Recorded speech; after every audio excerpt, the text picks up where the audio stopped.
다니엘은 무엇이 감사했을까?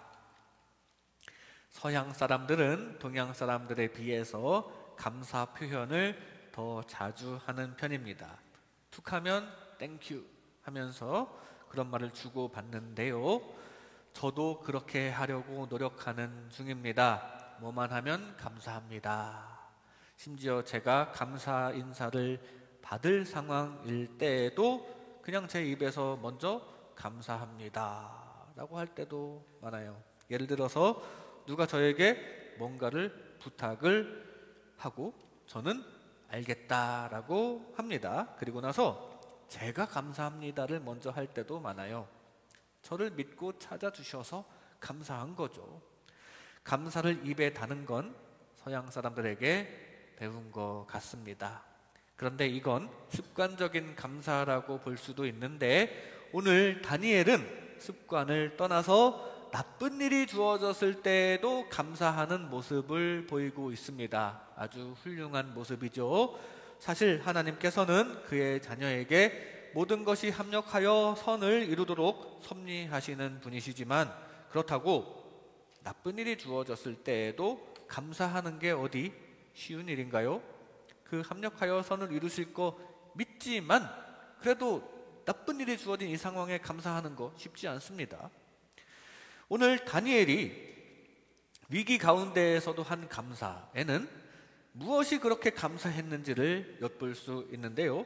그래도 이미 주신 게 있으니까 거기에 감사하고 있고요. 앞으로도 주실 게 있으니까 그걸 믿고 미리 감사하고 있습니다. 그리고 주시지 않는다 할지라도 심지어 이대로 죽는다 하더라도 감사하고 있는데요. 이 시간 이런 말씀을 통해 우리도 어떤 상황에서도 감사를 잊지 않으면서 결국 하나님께서 기뻐하사 가장 좋은 것으로 이끄시는 축복이 여러분에게 가득 임하시기를 주님의 이름으로 축복합니다.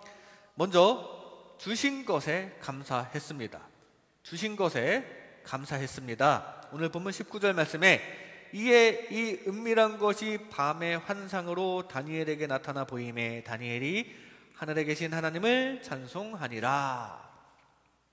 하나님께서 은밀한 환상을 보여주셨어요. 그리고 그것에 대해서 감사 찬송하고 있습니다. 다니엘은 지금 사실 죽을 위기에 처해 있습니다. 느부갓네살 왕이 자기가 꿈을 꿔놓고는 바벨론의 지혜자들에게 해석을 하라고 합니다. 그리고 해석을 못한다고 다 죽이려고 하는 참으로 어처구니 없는 사태가 벌어졌고요. 다니엘도 거기에서 함께 죽게 생겼습니다.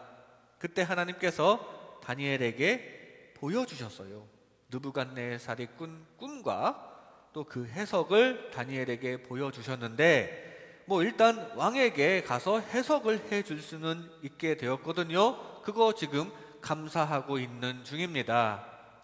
뒤에 감사의 내용을 보면 23절 상반절에 나의 조상들의 하나님이여 주께서 이제 내게 지혜와 능력을 주시고 우리가 주께 구한 것을 내게 알게 하셨사오니 내가 주께 감사하고 주를 찬양하나이다. 우리가 주께 구한 것이 뭐냐면 다니엘은 친구들과 함께 기도를 했어요. 주님께 구했죠. 17절에 보니까 제 친구들과 함께 기도하면서 구한 것, 즉 죽임당하지 않게 하소서. 이게 바로 우리가 주께 구한 것입니다. 죽임당하지 않게 해달라고요.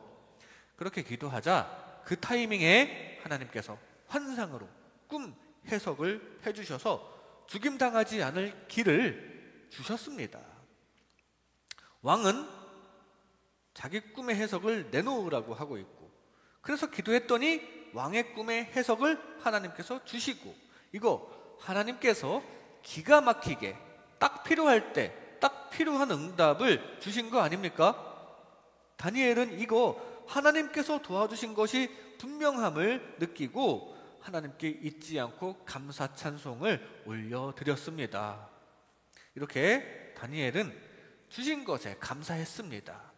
지금 필요한 게 딱 주어졌잖아요. 그 꿈의 의미가 뭔지를 아는 지식이 지금 딱 필요했는데 하나님께서 필요할 때 딱 주셨고요. 다니엘은 그것에 감사하고 있습니다. 우리도 주님께서 주신 것에 감사할 수 있기를 바랍니다. 사실 다니엘만 그런 게 아니에요. 여러분들도 살면서 종종 경험하실 겁니다. 그때그때 딱 필요한 아이디어가 떠오를 때가 있지 않습니까? 그거 하나님께서 주신 거라는 사실이에요. 사실 지난 추수감사절에 제가 어떤 노래 잘 하시는 집사님을 초대했었는데요. 다들 반가워하시고 좋아해 주셨어요. 그래서 저도 보람을 느끼고 한편으로는 우쭐한 마음도 들게 되었는데, 근데 그것도 사실 제가 생각을 잘 해서가 아니라, 제 아이디어가 아니라 하나님께서 주신 아이디어입니다. 필요할 때 좋은 생각을 주시고 또 열매 맺게 해주시는 거 다 하나님의 은혜이며 우리가 감사해야 할 일이라는 거죠. 다 하나님의 은혜임을 잊지 말고, 특히 좋은 거 주신 하나님을 잊지 말고 감사하시기 바랍니다. 그런데 우리는 종종 자기 아이디어라고 생각할 때가 있습니다. 종종 내 능력이라고 생각할 때가 있습니다. 물론 자존감을 높이는 것은 좋은데 그 뒤에 하나님의 도우심이 있다는 것도 함께 생각할 줄 알아야 합니다. 항상 기도하시는 여러분의 뒤에서 하나님께서 필요한 지식을 채워주시고요, 필요한 능력도 주시고요, 또 필요한 것들 다 채워주시는데, 환경도 인도해 주시는데, 그렇게 주님께서 함께 해주시는 것을 깨닫고 감사할 때 더 많은 지혜와 더 많은 능력과 더 많은 환경의 도움을 주실 줄로 믿습니다. 여러분이 갖고 계신 지혜와 능력은, 즉 좋은 것은 다 하나님께서 주신 것임을 느끼고 감사하시기 바랍니다. 다니엘은 늘 감사해 왔습니다. 전에도 감사했어요. 하나님을 향한 마음으로 바벨론의 음식과 또 포도주를 삼가고 채소만 먹겠다고 했는데도 그때 다른 친구들보다, 고기를 먹었던 다른 친구들보다 더 건강하게 해주셨고요. 게다가 그때부터 더 많은 지식을 하나님께서 주셨는데요. 다니엘은 이게 하나님께서 주신 것이라고 생각하고 있습니다. 자기가 뭐 운동을 잘해서 건강관리 잘해서가 아니라 하나님께서 주셨다고 고백하고 있습니다. 다니엘서는 다니엘 본인이 기록한 것으로 알려져 있는데요.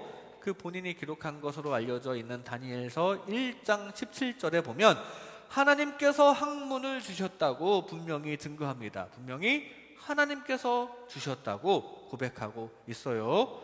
자신의 지식과 지혜를 다 하나님께서 주셨다고 그렇게 생각해 왔고 감사해 왔던 것입니다. 이렇게 좋은 것을 하나님께서 주셨음을 느끼시고 우리도 반드시 감사할 수 있기를 바랍니다.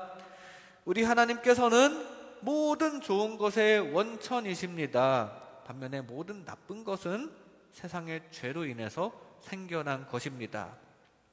아담이 죄를 짓기 전까지는 그래도 세상에는 좋은 것만 가득했어요. 좋은 것뿐이었습니다. 짧은 순간이었지만 말입니다. 그런데 아담이 죄를 지은 순간부터 갑자기 부끄러움이라는 나쁜 느낌이 생겨났고요. 남 탓하기 시작합니다. 아담은 아내 탓, 여자는 뱀 탓을 하기 시작했죠. 그래서 벌받아서 세상에서 고생하기 시작한 것도 그때부터였고, 그래서 그 결과 우리의 삶에도 안 좋은 일이 계속 많이 일어나고 있는데요.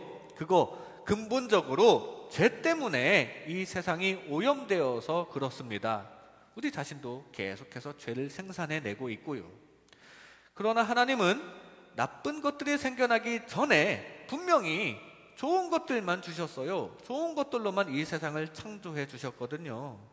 그 하나님은 모든 좋은 것들의 근원이신데, 그렇기 때문에 우리에게 주어진 모든 좋은 것은 기본적으로 하나님으로부터 온 것이라는 사실을 기억해야 합니다. 그러므로 모든 좋은 것은 다 하나님의 은혜니까 반드시 감사해야 마땅할 줄로 믿습니다.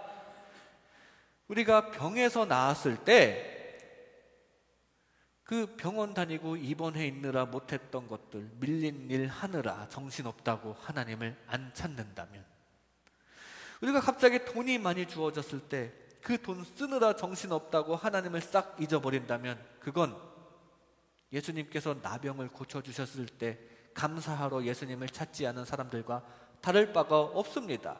예수님은 많이 섭섭해 하셨어요.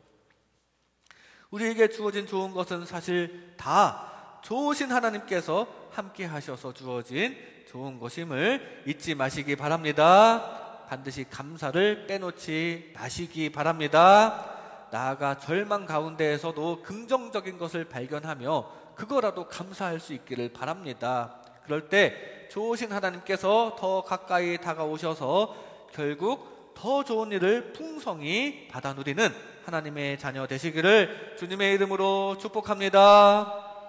주신 것에 감사했습니다. 다음으로 주실 것에 감사했습니다. 주실 것에 감사했습니다. 오늘 본문 23절 말씀에 나의 조상들의 하나님이여 주께서 이제 내게 지혜와 능력을 주시고 우리가 주께 구한 것을 내게 알게 하셨사오니 내가 주께 감사하고 주를 찬양하나이다. 곧 주께서 왕의 그 일을 내게 보이셨나이다 하니라. 하나님께서 다니엘에게 은밀한 것을 보여주셨습니다. 은밀하게 왕의 일을 보여주셨고요. 이제 다니엘은 왕에게 그 일을 알려주러 갈 생각입니다. 그래서 왕의 명령을 받아 사람들을 죽이려고 왔던 이 신하 아리옥에게 잠깐만요, 제가 해석할 수 있습니다 라고 마지막 기회를 타고 이제 왕 앞으로 갑니다. 다니엘은 이미 예감을 했어요. 하나님께서 주신 환상을 왕에게 얘기하면 일이 잘 풀릴 것을 이미 예감했습니다. 자신을 포함한 바벨론의 지혜자들 다 죽지 않고 살게 될 것을 예감했고요. 나아가 혹시 왕이 자기 자신을, 다니엘 자신을 더 세워줄지도 모른다는 기대감까지 갖게 되었는데요. 사실 아직 그렇게 되기 전이거든요. 왕 앞에 서기도 전이거든요. 그런데 다니엘은 이미 확신합니다. 일이 다 잘 풀릴 것을요. 왜냐하면 하나님께서 환상을 주신 타이밍이 기가 막히거든요. 딱 필요할 때, 그것도 기도하자마자 주신 환상입니다. 그대로 사용하라고 전능하신 하나님께서 주신 환상이에요. 그리고 그 내용도 아주 기가 막히기 때문에 분명히 그 전능하신 하나님께서 계속 섭리하시사 느부갓네살 왕의 고뇌를 풀어줄 것이고 또 앞으로 좋은 일로 이끌어 주실 것이 확실해 보였습니다. 그리고 다니엘이 하나님을 뭐라고 불렀는지 보니까 나의 조상들의 하나님이요 라고 불렀습니다. 다니엘이 하나님을 부른 호칭 중에 이 조상들을 언급한 것은 지금이 거의 유일합니다. 이 호칭, 나의 조상들의 하나님이요 라는 호칭에는 과거 이스라엘의 조상들도 지켜주셨던 하나님이니까 지금 자기 자신도 지켜주실 것을 믿는 믿음이 이 나의 조상들의 하나님이여 라는 호칭 안에 들어있어요. 그 믿음이 들어있습니다. 그러니까 다니엘은 이미 긍정적인 결과가 주어질 것을 믿고 하나님의 해결을 받은 줄로 믿고 미리부터 감사 찬양하고 있는 것입니다. 이렇게 다니엘은 주실 것에 감사했습니다. 아직 일이 해결되지 않았지만 하나님만 함께하면 문제 해결은 따놓은 당상입니다. 우리도 하나님께서 늘 함께 하심을 믿으며 앞일 걱정 없이 감사만 가득하시기 바랍니다. 요나가 하나님 말씀에 불순종하면서 가라는 니느웨로 가지 않고 다른 데로 갔다가 바다에 빠졌습니다. 심지어 물고기가 삼켰습니다. 근데 죽지 않고 살아있는 거예요. 이빨에 씹히지도 않았고 또 소화돼서 분해되지도 않고 멀쩡히 살아있는 상태로 물고기 뱃속에서 하나님께 기도를 하는데 거기서 요나는 감사 기도를 드립니다. 주께서 내 생명을 구덩이에서 건지셨나이다. 감사 기도예요. 아직 뱃속에 있고요. 아마도 지금 소화액이 넘쳐나서 냄새도 지독할 것이고 막 피부가 타들어가는 느낌일 것이라 생각됩니다. 아직 생명이 붙어 있긴 하지만 당장 곧 죽어도 이상할 게 없는 상황인데 요나는 믿었어요. 이거 불순종의 대가로 바다에 빠졌는데 지금까지 이렇게 살아있는 거 보니 하나님께서 마지막 기회를 주시는 거구나. 그렇다면 나를 살리시겠구나. 그럼 믿음이 있으니까 이렇게 감사로 기도를 마무리합니다. 나는 감사하는 목소리로 주께 제사를 드리며 나의 소원을 주께 갚겠나이다. 이런 기도를 드리는데요, 살려주셔서 감사하니까 나가서 주님 말씀 잘 들을게요 하는 기도를 그 안에서 드렸다는 거예요. 앞으로 살아날 생각하면서 감사기도 드린 겁니다. 이렇게 미리부터 감사 찬양한 요나를 하나님께서 정말로 온전하게 구원하사 바다를 벗어나 땅 위를 멀쩡하게 걸어다니게 하신 줄로 믿습니다. 이렇게 받은 줄로 미리 감사할 때 정말로 주신다는 거 기억하고 우리도 받은 줄로 미리 감사하며 정말로 주님 주시는 축복을 앞으로도 많이 받으시기 바랍니다. 다니엘은 앞으로도 파란만장한 일이 펼쳐지는데요, 한 번은 주변에서 다니엘을 막 모함하면서 왕 외에는 기도하면 안 된다는 조서를 꾸며서 다니엘을 올무에 빠지게 한 적이 있습니다. 뒤에 다니엘 6장에 나오는 내용인데요, 그래서 하나님께 기도하면 사자굴에 던져질 예정이에요. 그런데도 불구하고 다니엘은 하나님께 감사 기도를 합니다. 지금 곧 있으면 사자굴에 빠질 예정인데 뭐가 그렇게 감사했을까요?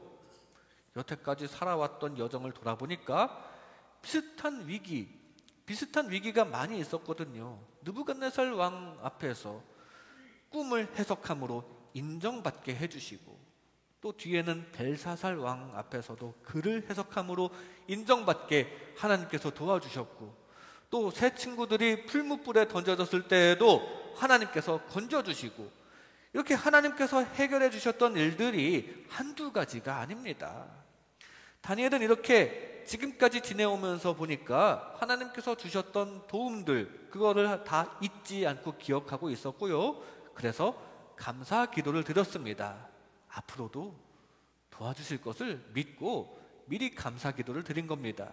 그리고 그 감사를 받으신 하나님께서는 그 감사할 일을 실제로 더하셨고요, 그리고 다니엘의 믿음을 보신 하나님께서는 그 믿음대로 사자굴에서도 지켜주셨다는 사실입니다. 우리도 지금까지 함께 하신 하나님을 느껴야 합니다. 분명히 함께 하신 하나님을 우리가 느껴야 하는 게 문제예요. 못 느끼니까 그게 문제입니다. 지금까지 분명히 함께 하신 하나님을 싹 잊어버리면 그만큼 자신의 믿음만 어려워질 뿐입니다. 크고 작은 문제 가운데 우리가 씨름하고 있을 때, 그러다 하나님께 기도할 때 도와주셨던 거 분명히 있습니다. 구체적인 게 생각이 안 나면 이 험악한 세상에서 지금까지 이렇게 살아있게 해주신 것만 해도 하나님께서 함께 하신다는 증거거든요. 그렇게 생각하시고 감사해야 마땅합니다. 그리고 그 하나님께서 앞으로도 함께 하실 것을 믿으시기 바랍니다. 그리고 그 하나님께서 앞일도 책임져 주실 것을 믿으시기 바랍니다. 그렇게 앞으로도 주님께서 많은 것을 주셔서 좋은 것 받을 것을 믿고 감사하는 가운데 그 믿음과 감사를 기뻐하시는 하나님으로부터 정말로 좋은 것을 많이 받고 문제 해결되시기를 주님의 이름으로 축복합니다. 주실 것에 감사했습니다. 마지막으로 주시지 않아도 감사했습니다. 주시지 않아도 감사했어요. 오늘 본문 21절 말씀에 그는 때와 계절을 바꾸시며 왕들을 폐하시고 왕들을 세우시며 지혜자에게 지혜를 주시고 총명한 자에게 지식을 주시는도다. 다니엘이 받은 환상, 즉 왕의 꾼 꿈의 해석에 대한 다니엘의 느낌이 이겁니다. 하나님께서는 때, 계절, 왕, 지혜 등등 세상 모든 만물과 역사를 주관하시는 분이구나 라는 결론을 다니엘이 내리게 되었어요.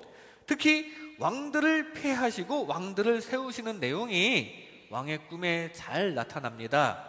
느부갓네살은 큰 신상 꿈을 꿨는데요, 머리는 금이고 그 밑으로 은, 놋, 쇠와 진흙 이런 것들로 이루어진 큰 신상 꿈을 꿨습니다. 그 해석은 금으로 이루어진 머리는 지금 느부갓네살에 통치하는 바벨론을 의미하고요. 그런 그 밑에 은으로 이루어진 가슴은 바벨론 다음에 일어날 페르시아 제국을 의미하고요. 그런 식으로 쭉 미래의 일이 예언되다가 손대지 아니한 돌인 예수 그리스도를 상징하는 돌이 날아오는데, 그래서 다 무너뜨리는 꿈인데, 그 예수 그리스도께서 세상의 모든 세력을 다 무너뜨리시는 것을 의미하는 장면입니다. 그걸 느부갓네살 왕이 꿈으로 꿨고, 다니엘은 이제 그 해석을 할 예정입니다. 이제 가서 그 해석을 할 예정이에요. 그 해석하러 가기 전에 다니엘이 생각하기에도 참 기가 막힌 얘기입니다. 하나님께서 이 제국의 흥망성쇠를 주관하시고 결국 구세주 예수님을 보내주신다는 예언이거든요. 즉, 이 모든 미래의 구원 계획을 다니엘로 하여금 깨닫게 해주신 것인데, 그래서 지금 그게 감사한 겁니다.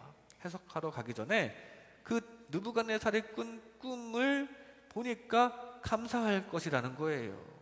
때와 계절을 바꾸시는 하나님, 왕들을 피하시고 세우시는 하나님, 또 22절에 나오는 빛, 즉 구원의 빛을 주시는 하나님에게 감사하는 것은 결국 구원의 하나님께 감사, 하나님의 구원에 감사하는 것이고요.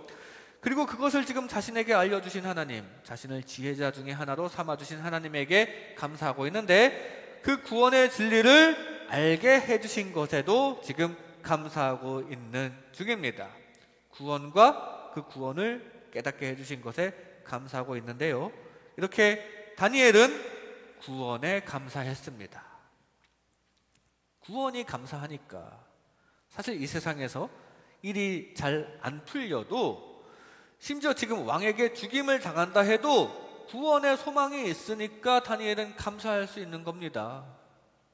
우리도 구원이 확실하면 세상 일이 잘 안 풀려도 감사할 수 있어야 그게 진짜 구원이 확실한 사람입니다. 그러는 중에 세상 일이 잘 풀리면 그건 보너스고요. 구원이 확실하고 구원에 감사하는 자에게 보너스도 잘 주시고요. 건강, 부요, 평화의 보너스 축복을 이 땅에서부터 주시는데, 그게 이 땅에서부터 이루어지는 게 작은 천국이 되는 것입니다. 다른 무엇보다 구원에 감사하시다가 세상 보너스도 받는 중에 이 땅에서부터 작은 천국을 이루어 가시기 바랍니다. 지금 다니엘은 세 친구와 함께 기도했습니다. 그 세 친구가 누구냐면 사드락과 메삭과 아벳느고라는 친구인데요. 이 친구들은 바로 다음 장에 금신상에 절하지 않는다는 이유로 풀무불에 던져집니다. 그때 이 친구들이 한 말이 찬양으로도 만들어졌는데요. 그리 아니하실지라도 금신상에 절하지 않겠습니다 라는 말을 남깁니다. 하나님께서 구해주실 것은 믿는데 혹시 구해주시지 않는다고 하더라도 상관없다 이겁니다. 이대로 죽는다 해도 하나님뿐이다 이거예요. 왜요? 구원에 대한 믿음과 소망이 확실하기 때문이죠. 다니엘은 사자굴에서도 마찬가지였을 거예요. 이대로 죽는다 해도 상관없습니다. 오히려 하나님 감사합니다. 이렇게 기도했던 것은 구원이 확실했기 때문입니다. 우리가 구원의 은혜를 생각한다면 사실 살아도 감사하고요, 죽어도 감사할 일입니다. 이미 지금까지 지내온 것만 해도 감사할 일이고요, 더 살면 더 충성하면 되니까 감사. 만약에 지금 죽으면 하나님의 품에 안기게 되니까 감사. 우리도 이렇게 구원에 대한 확실한 믿음 가운데 이래도 감사, 저래도 감사할 수 있기를 바랍니다. 손양원 목사님은 두 아들을 먼저 잃어버리는 아주 참담한 일을 겪었습니다. 아빠로서 자기 자신이 차라리 죽었으면 죽었지, 아들이, 그것도 뭐 자연스럽게 죽는 것도 아니고 병 걸려서도 아니고 사고도 아니고 심지어 총살로 피살되는 그런 희생을 당했으니 얼마나 참담하겠어요. 마음을 조금 추스리고 나서 그는 감사 기도를 드리기 시작하는데요. 그 감사의 내용은 인터넷에도 많이 널려 있습니다. 손양원 목사님의 감사라고요. 그런데 그 감사의 요점이 죽어서 하나님의 품에 안겨 있을 테니 감사한 것입니다. 자기 자신이 죽었어도 감사할 거예요. 즉 기본적으로 구원에 대한 확실한 믿음에 의해 그런 감사가 나온 것입니다. 그리고 거기에 더하여 아들을 죽인 범인을 오히려 양아들로 삼는데, 그게 구원에 대한 감사에 기초한 주님을 닮아가는 모습이 거기서 나온 거예요. 사실 이 세상만 바라보면 차마 하지 못할 일 아니겠습니까? 자신의 아들을 죽인 범인을 양아들로 삼는 것이 말이죠. 그러나 손양원 목사님은 하늘을 바라봤고요. 그리고 예수님처럼 용서의 사랑을 펼쳤고, 그 열매로 이 범인 안재선 씨는 하나님을 만나고 오히려 하나님을 전했으며, 그 아들도 하나님을 전하는 목사님이 되었습니다. 이게 다 구원에 대한 감사에서 나온 열매들이라는 사실이에요.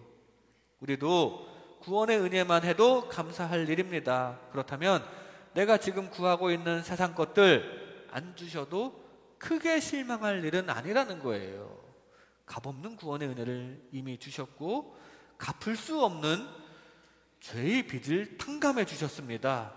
그거 내 욕심 좀 안 채워졌다고, 기도 좀 늦게 들어주신다고, 내 뜻대로 안 들어주신다고 실망하고 하나님을 떠나버리면 죄의 빚을 탕감받은 것을 걷어차는 꼴이 될 수 있습니다. 이미 받은 영적인 크신 은혜를 잊지 마시기 바랍니다. 그 안에서 감사로 가득한 삶을 살다가 모든 것이 완벽히 주어진 하나님의 나라에서 영원히 주님과 동행하시기 바랍니다. 그러다가 이 땅에서도 주님께서 보너스로 주시는 문제 해결의 기쁨도 많이 누리시기를 주님의 이름으로 축복합니다. 이 시간 다니엘은 무엇이 감사했을까? 다니엘은 무엇이 감사했을까? 라는 제목으로 하나님의 은혜를 나눴습니다. 주신 것에 감사했습니다. 좋으신 하나님께서 함께 하셨음을 기억하며 감사하시기 바랍니다. 주실 것에 감사했습니다. 하나님께서 늘 함께 하심을 믿으며 감사하시기 바랍니다. 주시지 않아도 감사했습니다. 하나님께서 이끄시는 영원한 생명의 소망을 두며 늘 감사하는, 그래서 이 땅의 축복도 덤으로 받으시는 하나님 나라 백성 되시기를 주님의 이름으로 축복합니다.